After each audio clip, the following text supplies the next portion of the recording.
मोदी ने शशि थरूर को दी पाक की पोल खोलने की कमान, पर कांग्रेस लिस्ट से गायब हो गया नाम। अमेरिका में पाकिस्तान को करेंगे बेनकाब।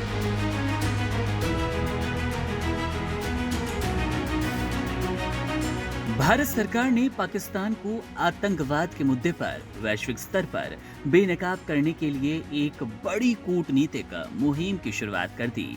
ऑपरेशन सिंदूर के बाद अब केंद्र सरकार का ध्यान पूरी दुनिया में पाकिस्तान के झूठे प्रचार और प्रोपेगेंडा की पोल खोलने पर केंद्रित हो गया।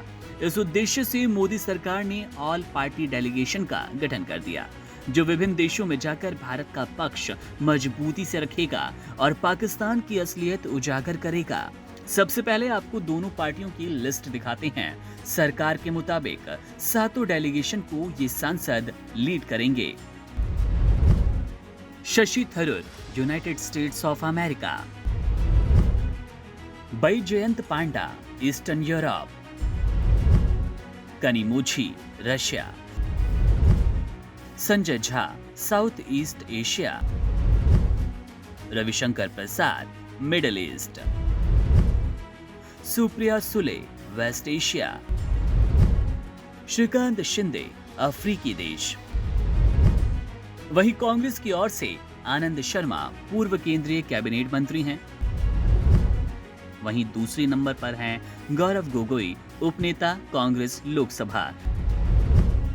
लिस्ट में तीसरा नाम डॉक्टर सैयद नासिर हुसैन, जो कि राज्यसभा के सांसद है। वहीं पर चौथा नाम है राजा बरार का, सांसद हैं ये लोकसभा से। इस डेलीगेशन में कई प्रमुख राजनीतिक दलों के प्रतिनिधि शामिल हैं और इन्हीं में से एक नाम है कांग्रेस नेता और वरिष्ठ सांसद डॉक्टर शशि थरूर का, जो कि हमने आपको सरकार ने 60 सांसदों की जो लिस्ट भेजी है उसमें से बताया। सरकार द्वारा जारी की गई सूची के अनुसार शशि थरूर को अमेरिका जोन की जिम्मेदारी सौंपी गई। वे वहां भारतीय पक्ष को प्रभावी रूप से प्रस्तुत करने वाले हैं और कुछ यूरोपीय देशों में भी पाकिस्तान की भूमिका को उजागर करेंगे। ये पहल न सिर्फ भारत की विदेश नीति को मजबूत करेगा, बल्कि पाकिस्तान के खिलाफ मजबूत वैश्विक सहानुभूति और समर्थन जुटाने में मदद करेगी। हालांकि इस डेलीगेशन को लेकर कांग्रेस पार्टी में आंतरिक असहमति सामने आई। कांग्रेस की ओर से जो आधिकारिक सूची जारी की गई उसमें शशि थरूर का नाम नहीं था।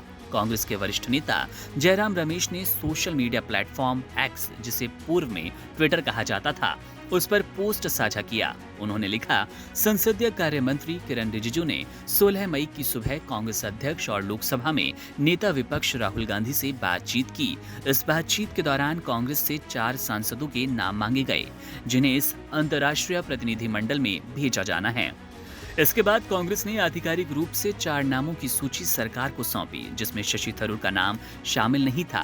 इससे ये संकेत मिलता है कि कांग्रेस की आंतरिक राजनीति में थरूर को लेकर कुछ असहमति या रणनीतिक कारण हो सकते हैं। यह स्थिति तब और पेचीदा हो गई जब सरकार की ओर से जारी सूची में थरूर का नाम मौजूद रहा, जिससे भ्रम की स्थिति उत्पन्न हुई।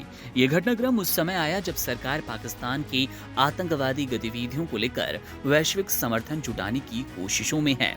ऑपरेशन सिंदूर के बाद सरकार ये स्पष्ट करना चाहती है कि भारत अपने आत्मरक्षा के अधिकार का पूरी तरह इस्तेमाल करेगा और अंतर्राष्ट्रीय समुदाय को पाकिस्तान की भूमिका से अवगत कराएगा।